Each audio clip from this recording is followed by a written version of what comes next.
Good morning, good afternoon, good evening, wherever or whenever you may be. This is the Overnight. I am DM Foss, and joining me is Baron Silas von Greenback. That's a mouthful.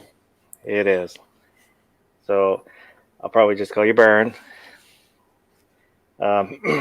So happy Father's Day to everyone. If you're a father, if you had a father, if you know a father, happy Father's Day, and thanks for hanging out with us this morning. Technically, everyone had a father. Oh, I know. Now, I might be running into technical difficulties. My computer's having seizures at the moment. But I'm see sure if I can figure this out. We'll soldier through. But we were going to talk about retro builds. Just talking with Baron. He's kind of got the bug to do a retro builder. So I thought we'd talk about it. See what to consider. Look at what he wants to do. In case anybody else is curious about doing a retro build. So to start off, why don't you explain what you mean by retro build? Justify yourself. Justify my... So I'm considering retro as something that has a carry handle. Not a detachable one, an actual carry handle. So everything that's got a flat top, I consider a modern AR-15. If that makes sense.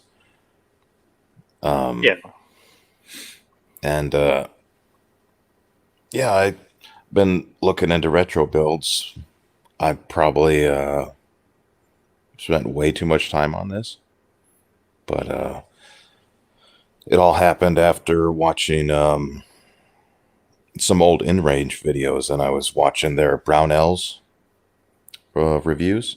Have you seen those? Brownells is doing these, or did, these old remakes of the old Colt, like AR-10s and 601s, and I don't even know if people know what those are. Do you know what a Colt 601 is? I'm not a fan, no. So it was the first AR-15, quote unquote, that was adopted by the, I think it was the Air Force, and had a carry handle, and it didn't have a forward assist, and it had the old triangle furniture, and it was green. Whenever you're ready bring any photos in, let me know, and I'll bring. Oh, those sure. up. Yeah, why don't we do that?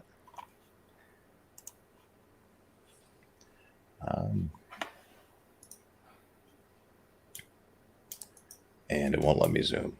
There we go. So this is what I would consider a modern AR-15. What most people would consider when they think of AR-15. A lot of stuff right there. Yeah, pretty expensive too. Like just that EOTech. That's $500. Yeah, I think that EOTech costs more than my first two builds. Yeah. Probably combined. And even though the retro builds tend to not have gadgets or anything fancy, they're not cheap because they're not common, they're not standard.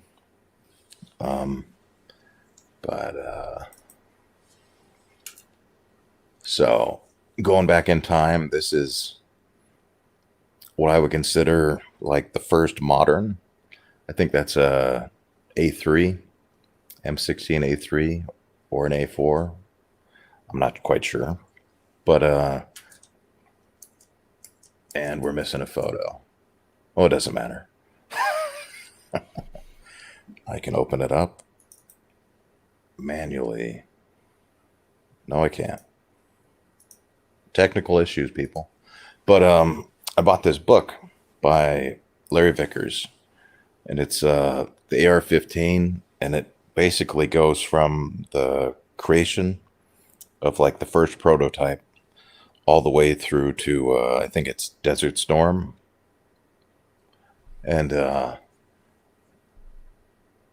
saying is, it weighs like 12 pounds. It's ridiculous. But it's full of these, all these old retro guns. And it got me wanting to build one of my own. For instance, this is one of the 9mm carbines with the adapter block. They got some pretty cool stuff in here. But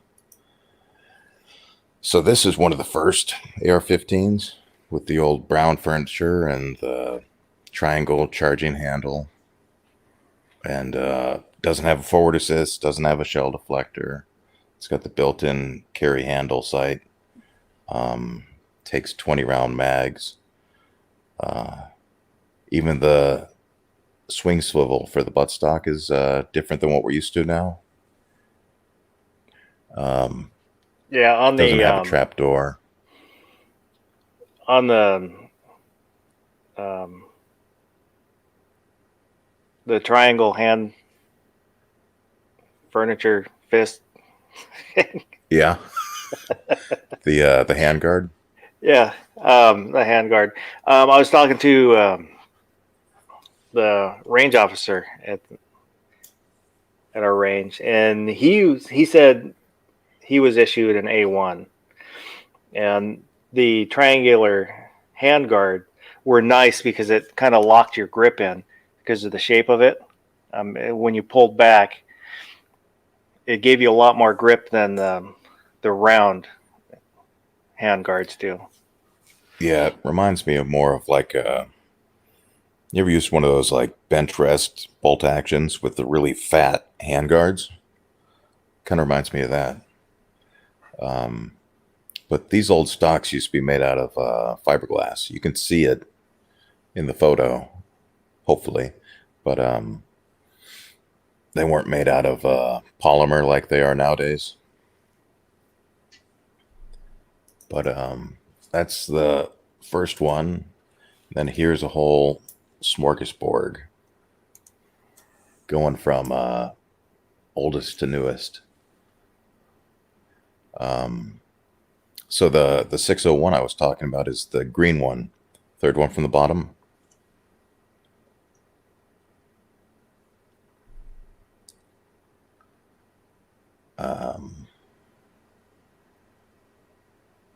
And as you can see, they're all 20-inch until you get up to the,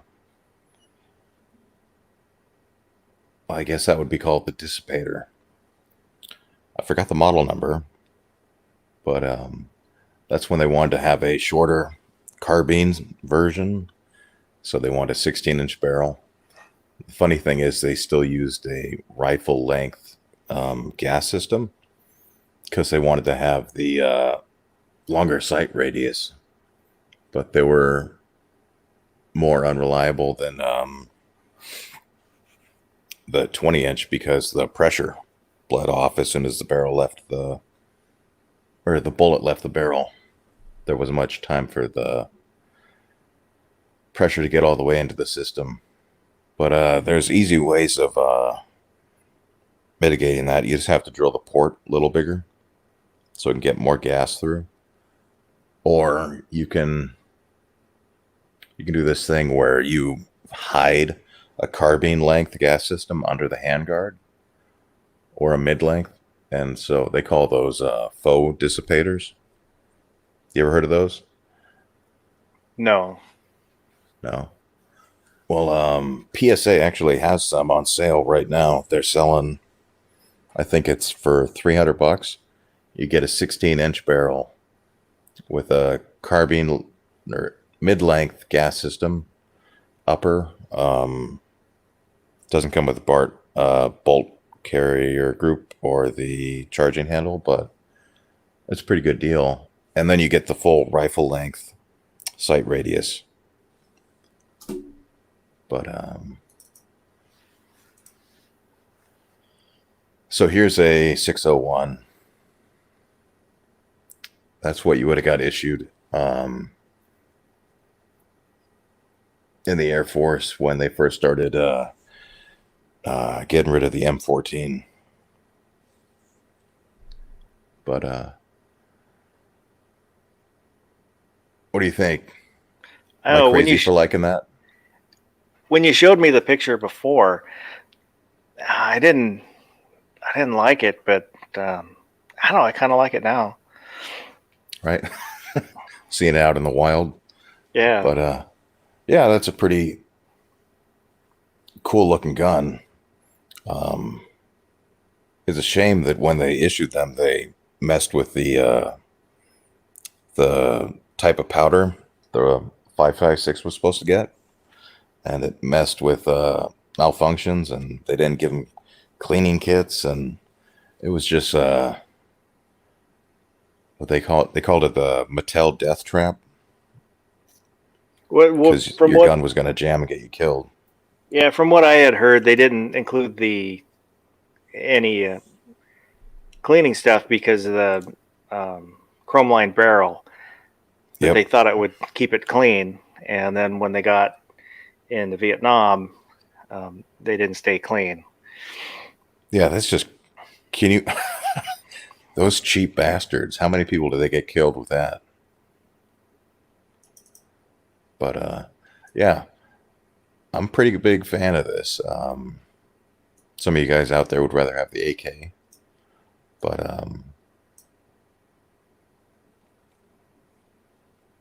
I don't know. I got to think for that. Here's another one. And here's one with a carry handle scope. And what's cool about this photo, you can actually see the furniture. It's got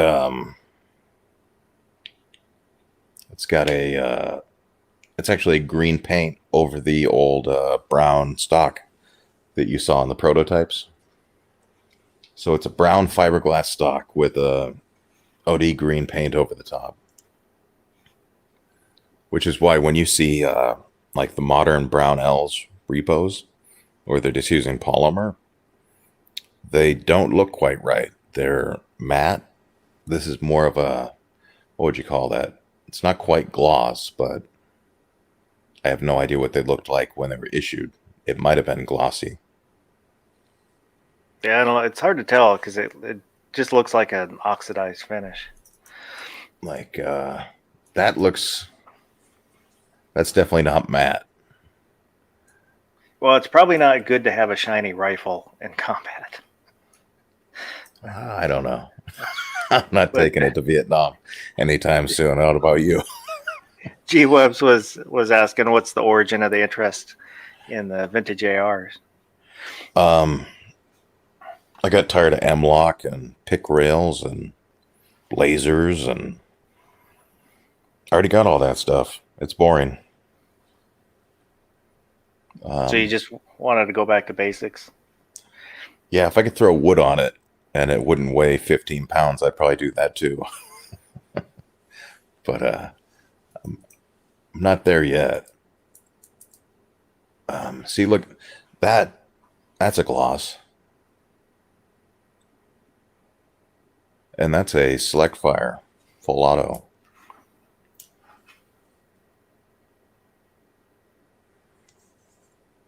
I wonder if this was for civilian. It says it's 223. Oh, that grip angle's different too, isn't it? It's more swept back. I don't think it actually is. It's an A1 grip though. It might be. I've never held one. But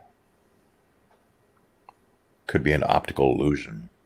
It might be. It might be because I'm not. The stock with the shape of the stock might make it look different to me because I'm used to the more modern AR look. But that's a pretty low serial number too. Is that a 8 or a 3? Number 865. So that thing's probably that's probably worth a lot. What do you think? Yeah. Full auto.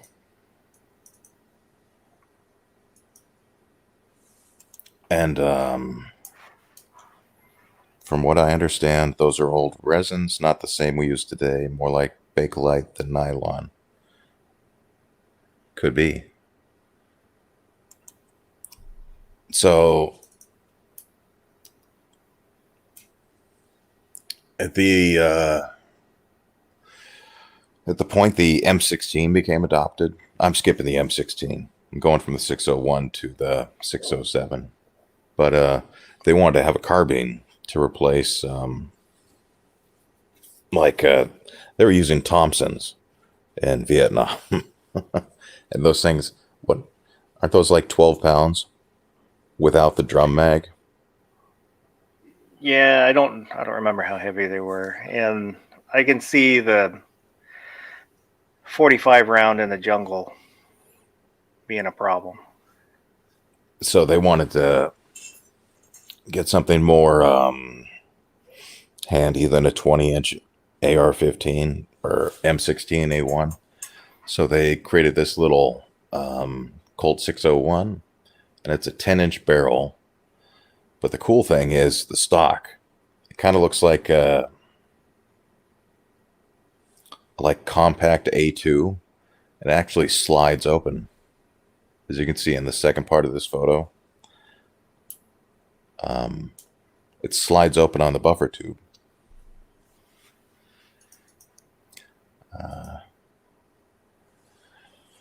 Oh, here's another 601 with a Waffle Mag and a green bayonet. I have not been able to find one of those yet. I wonder if you could just buy a handle, or hell, you know what I bet? They probably just painted it, because they painted the damn stock. But here's the 607. You can see how tiny that thing is.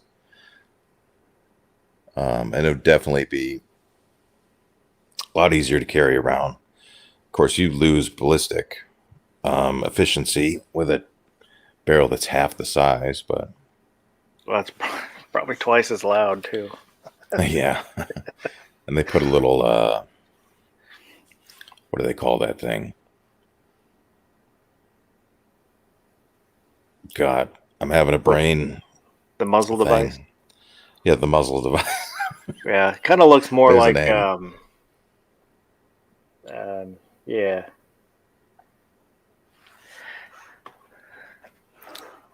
Kind But of more like one of, well, I don't got my,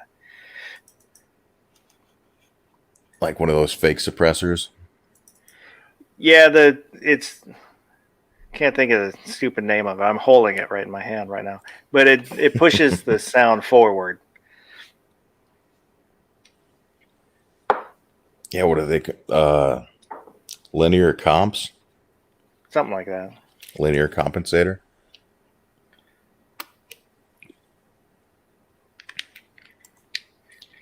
But like this one. Yeah. So it pushes all the gas, all the sound forward.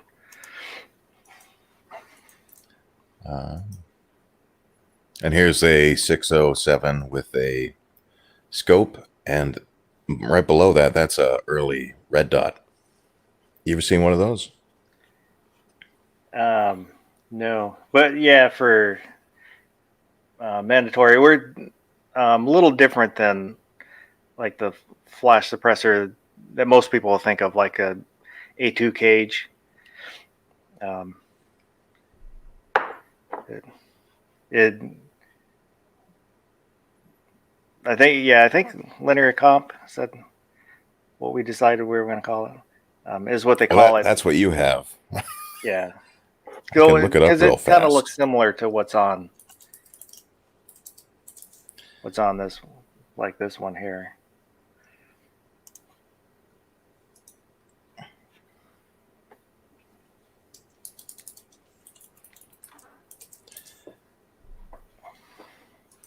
Yeah, you should get. I still say you get one of those Starlight scopes put on there. That'd be badass. I don't know if I have a photo of that, but those things are pretty big. They're very big.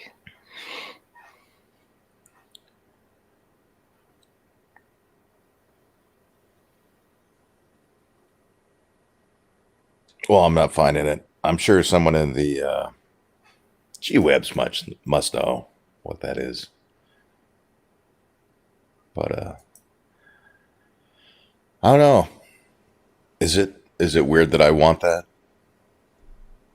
No. This tiny little, yeah, that's definitely not going to be a brace. It would be an SBR. But I don't know. That appeals to me more than the same gun with M-Lock rail and a red dot.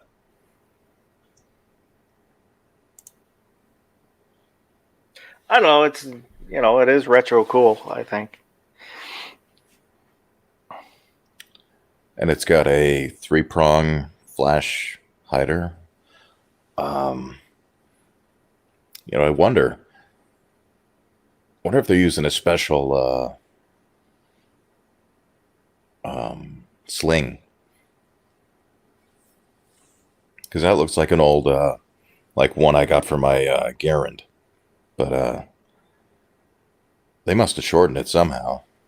I don't know, but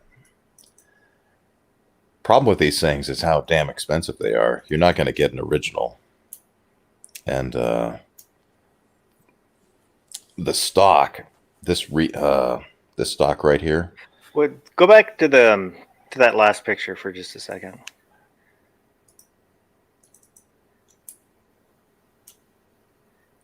It looks like the foregrip is ripped a little bit. Is that just trick of light, or is it? You mean the ribs right here? Yeah. And Because on most of them it's all smooth, and that one looks like there's ribs, but I can't tell if it's just the light. no, it's got like ribs. But I got some better photos of the handguard coming up. Oh, okay. But the cool thing about these is the collapsible stock. So this is before your like standard M4 plastic piece of junk that we get with every build kit. If you wanted to buy this stock by itself, repo, it'd be $500.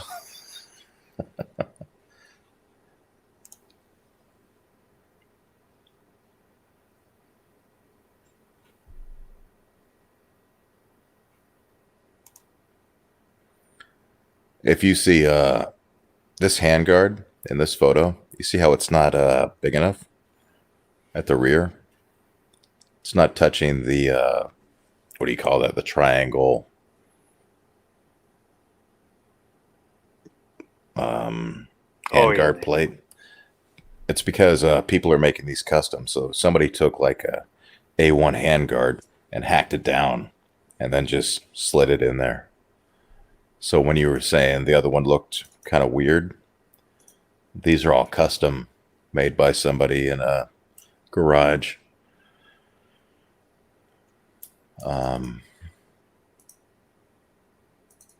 They're all a little bit different, but so what's cool about these? It's a project. So basically, Colt got tired of making the triangle handguards and the because they're prone to cracking. I don't know why. There's probably also might be a cost savings if you go to the round one, because it's all uniform, where you don't have to put in the contours. But theoretically, a round handguard has more strength than a triangle one. But I'm not a big fan of the look. If I had to pick between this and an M-Lock handguard rail, I would just get the rail. I would. And this I don't one know. also has like the detachable carry handle instead of the built-in one. And it's got the M4 buttstock, which I'm not a big fan of. I don't know if it's the ones I've bought, but every single M4 buttstock I've got is all loose on the tube. Have you found that to be true? I don't know if I noticed.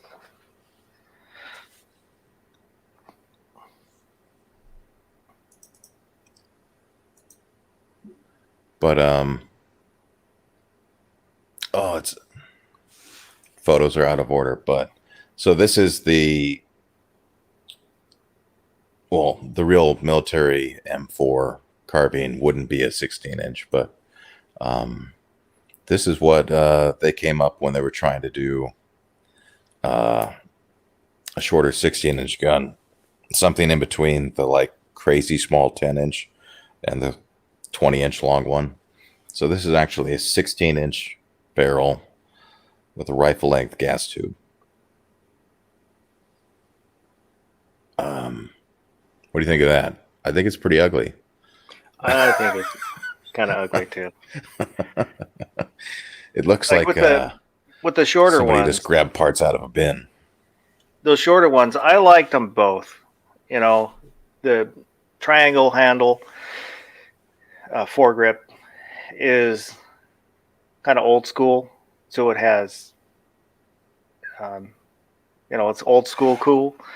Yeah. And then the round one is still kind of older, but the more modern one, and I think I like the look too. I like them both.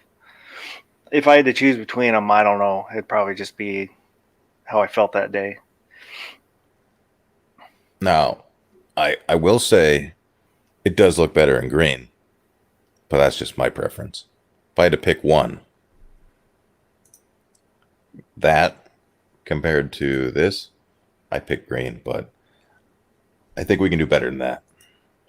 And this is the handguards. So these ones are not ribbed.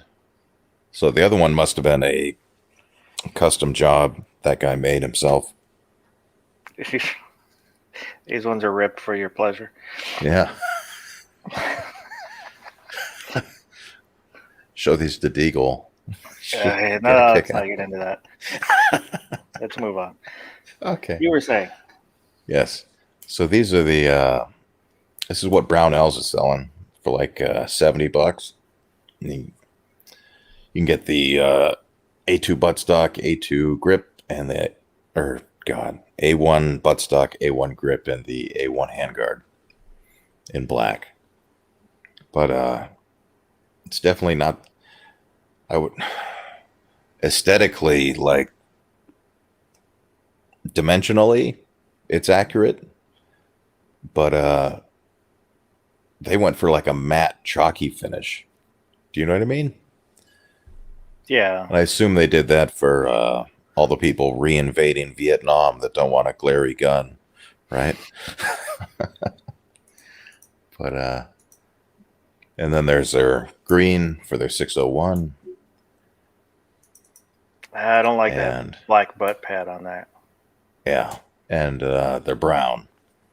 So my thinking was, if you wanted to make a better 601, more accurate from this set, you would take the brown and then you would paint it green, and you get a better color match and finish. Because the original ones were brown stocks that they had painted green, as opposed to a green plastic. So that's just my thinking. But they're pretty affordable, and I don't know how much longer they're going to be making these. What's a rough ballpark on the price on that? For the green A1 set? Yeah. I think it's $79. I can check. That's not bad at all.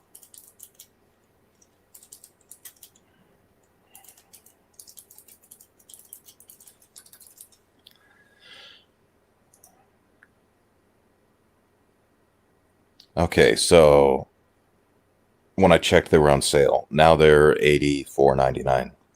I still don't think that's a bad, No, not outrageous. For buttstock, grip, and handguard, that you can't find originals. And if you do, they're going to be beat to hell because the Air Force has been using them for the last 60 years. But so that's what I would do.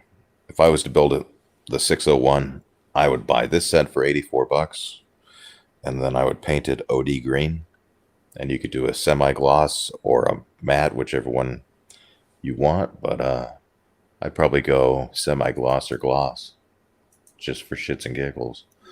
But here's another pet peeve: 30 round or 20 round mags. What do you think? The 20 round mag will look better. Yep. And unless you're planning on getting in like you're robbing a bank, you probably want to you probably want more than 20 rounds. But I'm not planning on doing that. And I don't know. I think retro guns look weird with a big old 30 round mag in it. I would agree with you.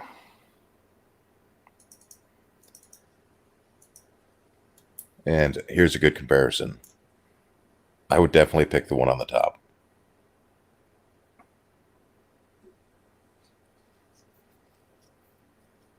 But if I was in Vietnam in 1965 and somebody said, "Do you want the 20 round magazine or the 30 round magazine?" I'd be picking the 30 round. So might be hypocritical, but I'm not taking this thing into a gunfight. Well, you can have your 20 round mags and then, keep a bunch of P mags What really to go with it. sucks about it is how expensive the 20 round mags are. These damn things are as expensive, if not more, than a 30 round. Because I can buy, even right now, you can get 30 round mags, good ones, for like $9.99. Lowest I've found a 20 round was $13. Yeah, that's probably somewhere around what I paid for mine, 13 to 15. I think they're stainless, the ones I've had. I've got them for my Grendel. I went with 15 and 20 round mags for my Grendel. That's one thing people don't think about. If you're going to be shooting off a bench, it's a real pain in the ass to use a 30 round magazine. Unless you're using it as like a monopod, then you're probably going to get feeding to shoot, but 20 rounds are a lot easier when you're shooting off a bench. Yeah, I figured if you're shooting prone, it's better. I figured for that rifle, it's closer to a hunting rifle where I'm not going to be shooting, suppressing fire with it. That's what the ARs would be for. Now, the last thing I was thinking about is, so I want to build a retro gun. I don't really know what I want to do. Like, do I want to file for an SBR? Do I want to do a dissipator where it's got a full-length rifle sight? Do I want to do a 601 where it's got the 20-inch barrel? And what cartridge do I want it in? Do I want it in 5.56? I would go 5.56, but that's just because that's what to me, that's what it should be. But, that's me. Yeah, it is sacrilegious to make a 601 and then be like, I'm putting it in 7.62 by 39. Oh. I don't think many people would like that. But I'm leaning 5.56. But I haven't quite decided. Like that little the 607 with the 10-inch barrel and the collapsible stock. I think that'd be pretty cool in 300 Blackout with a, Well, like if I did SBR it, that's get what a I was thinking. Is get a that can for it too. the 300 Blackout um, would be probably number 2 for me, especially if you're going to go with the short barrel, because that's kind of what it was designed for, is for short barrels.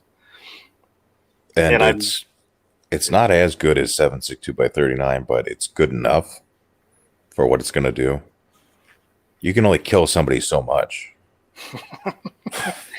Right? extra dead. Yeah. But I mean, if you're getting into that, you're going to end up building a 458 SOCOM because you're wanting somebody to disintegrate with one shot. But and here's the bullet drop comparisons all the way out to 1,000. 300 Blackout comes in dead last, but who the hell's shooting 300 Blackout at 1,000 yards? Basically, if you go to like 300 yards, it doesn't really matter what you have as far as bullet drop.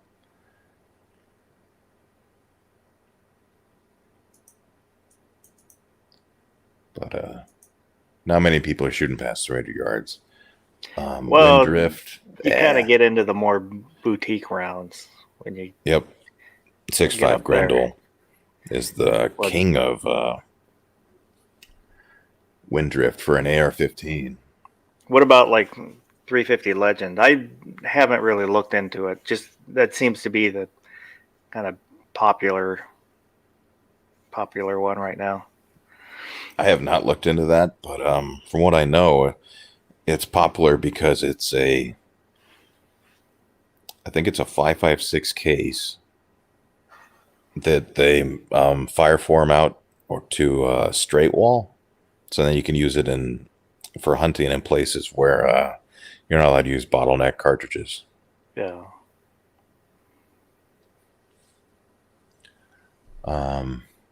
Hell, I'm skipping all the ballistics. Who cares? This is the good stuff. If you were going to build that little 607 with the 10-inch barrel, there's a pretty good case for putting in 6.5 Grendel or 300 Blackout. Because with a 12-inch barrel, 6.5 Grendel outperforms a 16-inch AK. And it's got the exact same bullet weight, and it's beating it in velocity and foot-pounds, except for at the muzzle. But it's only 30 feet per second off at the muzzle with a 12-inch barrel. So 6.5 Grendel's pretty cool. Inexpensive. Very expensive. So you own both. You own a 300 Blackout and a 6.5 Grendel. I do. I'll say I love that. It's my 300 is a pistol, and I love it. It's fun to shoot. Have you ever found cheap ammo for the 300? Not now, no. I haven't. I don't even remember the last time I bought some, because I was starting to stock up before all the stupidness started and prices went crazy. Yeah, because at least with 6.5 Grendel, Wolf makes steel case for it. I used to be able to get it for like $4.99 before this last year and a half happened. Yeah, I think. But then you're relying on imports. I think the only steel case I have, I think Wolf, and I think it's for my Grendel. Part of that was that's what I could find at the time. And here is a 6.5 Grendel next to a 7.62 by 39. Next to a 5.56. 5.56 next to a 300 Blackout. That's a cool picture. Yeah, it is. I wonder who took that. 300 next to a 5.56 again. This is the one thing that I don't like about 300 Blackout. If this, if you chamber a 300 Blackout in a 5.56, which as you can see, Oh it will yeah. fully chamber and it will fire and it will blow your gun to shit.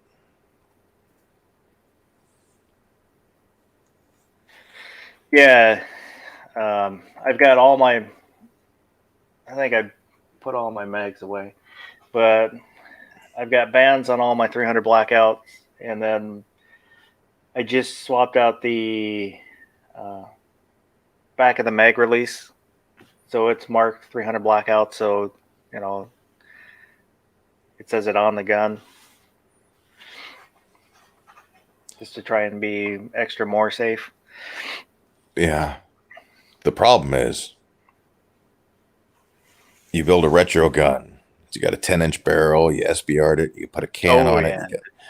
you got your 20 round mag, and then you got a little piece of rubber band around it at the bottom that says 300 Blackout. Kind of kind of kills it for me. Yeah, I can see that. But yeah, you can look up there's a few kabooms on YouTube that you can look up where people chamber 300 Blackouts and like rips the top of the receiver off, blows the magazine out. Crazy stuff.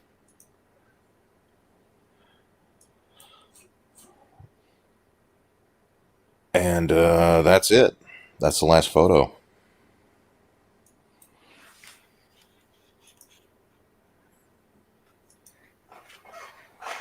So you'll have to, if you end up starting, keep us updated on how it's going, what you're doing.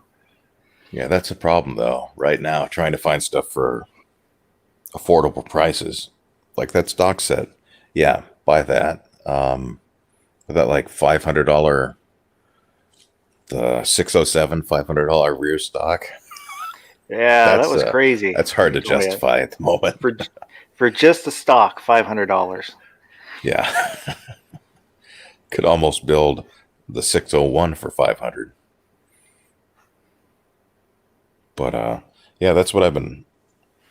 Um, what would you call it? Obsessing over.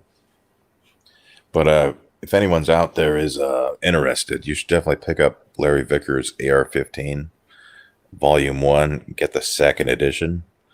It's like twice as big as the first edition. He just added a whole bunch of new stuff.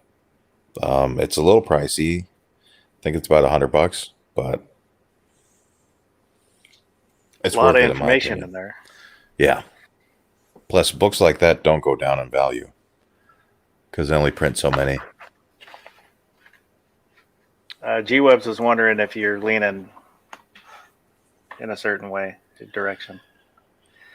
That's the Now. problem. I really want the 607, the 10-inch barrel with the collapsible stock, but I'd have to SBR it. I probably would want to get a can for it, and that damn stock is $500. I could probably build 3 retro guns for the price of building that one. So, if money wasn't an issue, I would be building the 607.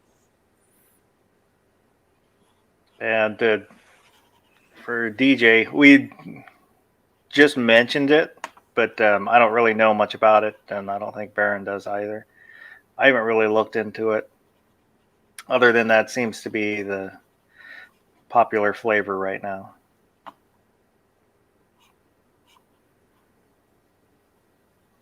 Gun Websites makes a good point. Buy it, copy all the good stuff, then sell the book. I don't know if I could do that. I'm a bit of a bibliophile. I really like books, and I like old books. I like the old musty smell of old books. Uh, I don't think I've ever sold a book. I thought about it, and just could never bring myself to do it. But speaking about getting an SBR and getting a can. I guess we could transition to the ATF for the last Yeah, bit. well, we'll touch just a little bit on the bump stock, not bump stock. I was reading, when I was doing research, I got into reading up on the bump stock stuff. But I wonder if you can make a bump brace. the brace, yeah, That might even work better if you think about it. You strap it into your arm instead of lightly holding it against your shoulder.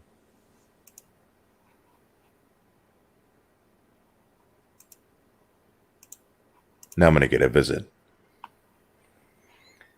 So as everybody knows, should probably knows, the ATF has put out a proposal for this proposed rule clarifies that certain stabilizing braces may be manufactured to be primarily used as stocks when attached to firearms. Need for federal regulatory action is one of the reasons the ATF is considering the proposed rule. Is the failure of the market to compensate for negative externalities caused by commercial activities. So one of the reasons they say they're doing it is, as I took it to mean, the companies that are making it, it's a legal product, but when you add it with certain other factors, then it makes the totality illegal.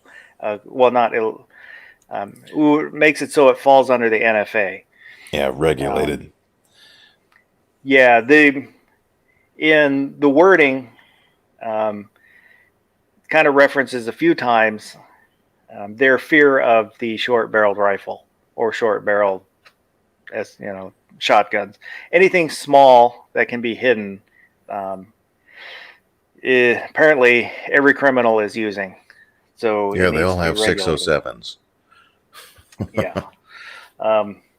So they put out part of the proposal is a chart. Hang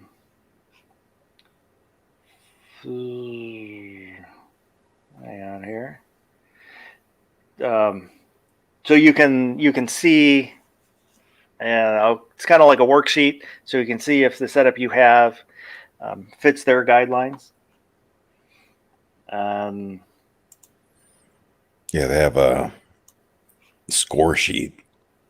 Yeah, so if you haven't seen the score sheet, A confusing score sheet, I should add. This is what it looks like.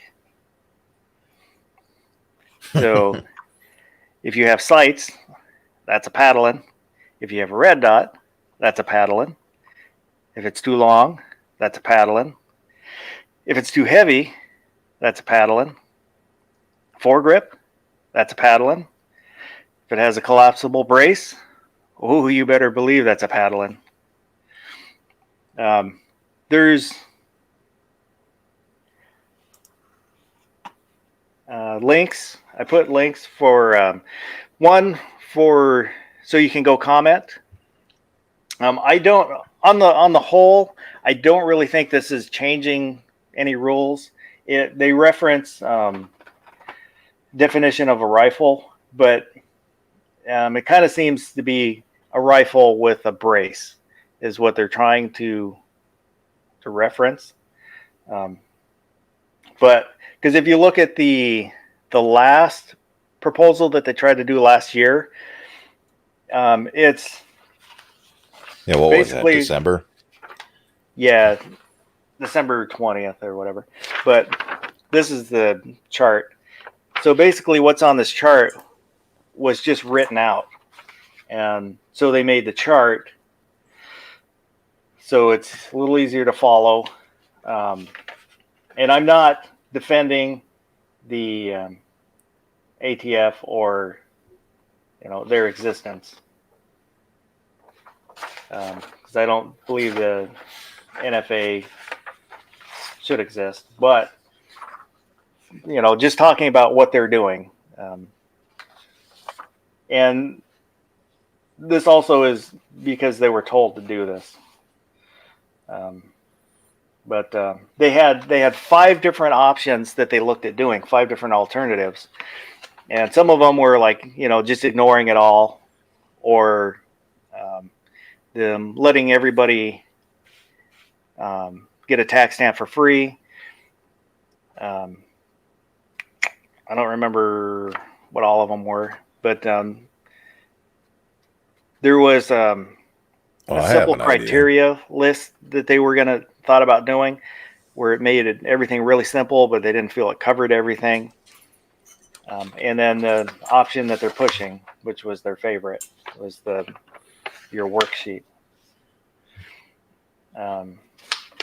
But if you haven't gone and commented, go ahead and go comment. I think that anytime the ATF makes a move, there should be a million gun owners commenting, asking them, what are you doing? Why are you doing it? Just so they don't forget that, somebody's watching them. Even if they, quote unquote, aren't changing anything, let them know that you don't like it the way it was before. Right? Express your displeasure, but politely. And because I really believe that if nobody says anything, then it looks like nobody's watching, and it emboldens them to do whatever they want to do because nobody's saying anything. So, and then there's also a link for the receiver definition change proposed, which I think that one's actually more important than this, because I don't think there's a lot of changes here. Nobody really knows what rules they're following, which I think it's basically these, because it's not written down anywhere, and that's what this proposal does, is write them down. But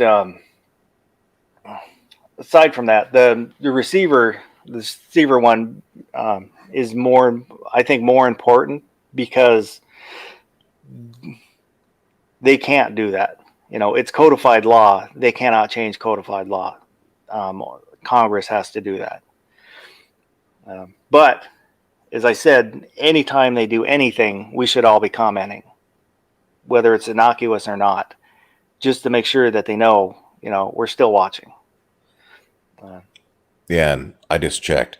They only have 70,919 comments for the framer receiver.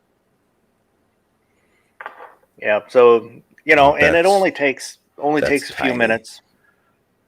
Just remember, no foul language. They'll basically delete those. They'll disregard. From what I've heard, but this is what other people are saying. Like the form letters are kind of considered as one. So if they get 10,000, it's like getting one instead. So don't just copy and paste. Reword it a little bit so it's in your words. But it doesn't have to be read the form letter and make it your own. Yeah, it doesn't have to be a long diatribe. It can be something really short. But just say what you think, somewhat politely. Mine and it only takes 3 paragraphs, so not that. It takes 5-10 minutes. So there's links for both of those, so you can comment. And then I also threw in a link for the last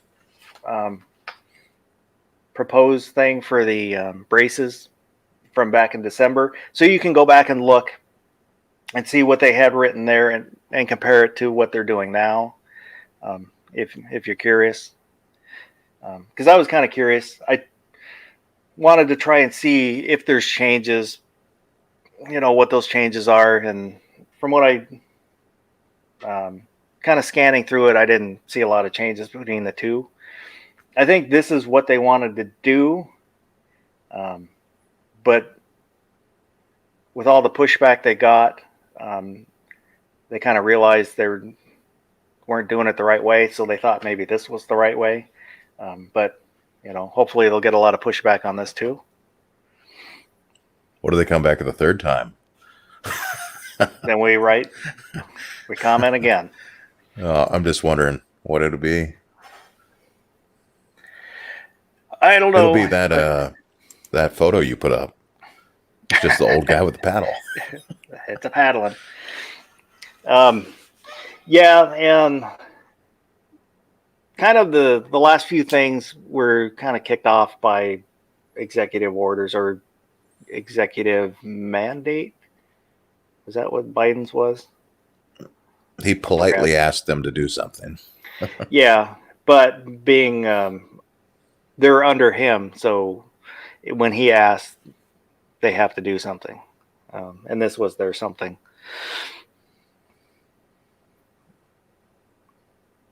Yeah, and I saw that there's even an option to post anonymously. I didn't, but From I think in order if you're to worried do about that, that, you have to actually physically write a letter with a cover sheet or fax it. But I think that when you submit your comment, all the information is public record. But when you go and look up the comments online, your personal information doesn't appear there. But if you do Freedom of Information Act, then all the information, they're required to give it all out. I think that's how it works. but if you got enough time to comment on a YouTube video, you should comment on this. Yeah, and it's a lot more important, honestly, commenting on these things, because it's it's your rights. Where YouTube is YouTube. In fact, all the time you wasted listening to me, you could have commented about 50 times.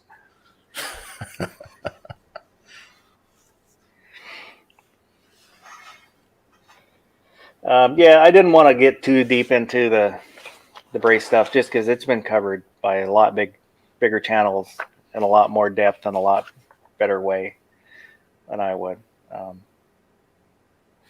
Yeah, the comment period lasts for 60 days. Yeah, I think we're 7 days in. I don't remember when the cutoff is, but G-Webs probably knows. So if he's still out there, maybe he can say. But doesn't matter. Do it now. Yes, go now, go. Or we'll remind you next week. But Well, I probably I'd like to will. see that over 100,000 in the next few days. It would be nice. It is Father's Day, so Hopefully, yeah. Well, never mind. I won't get into it. So yeah, stick up for yourself.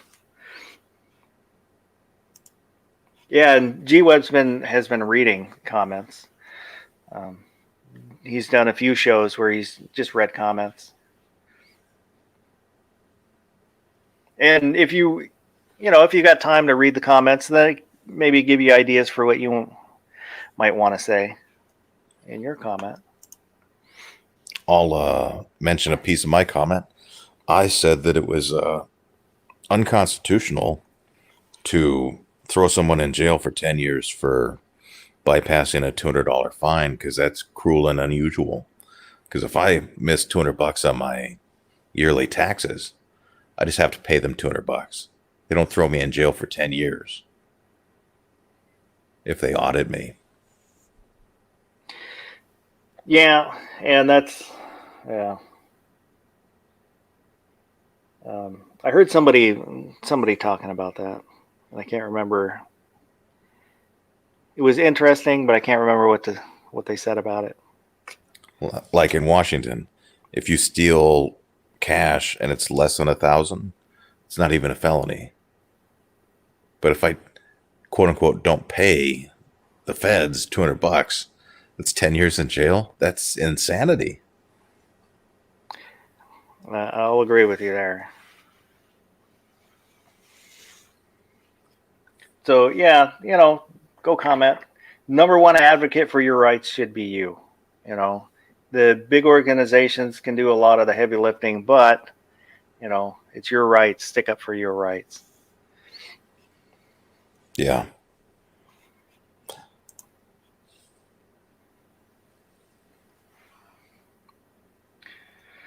But we're at about an hour, so if there's no questions out there, or if you didn't have anything else, I think we might wrap it up. Don't buy all the retro parts. I need some. Watch. I go check Brownells tomorrow and all the 601 stocks are gone. But I appreciate everybody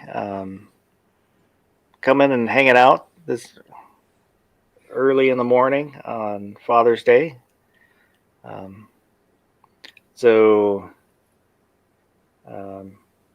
Again, you know, say Happy Father's Day, whether you have kids or not have kids. Happy Dude Day, I guess we'll call it. So go out and do something Have a good nice one. today. You're still here? It's over. Go home. Go.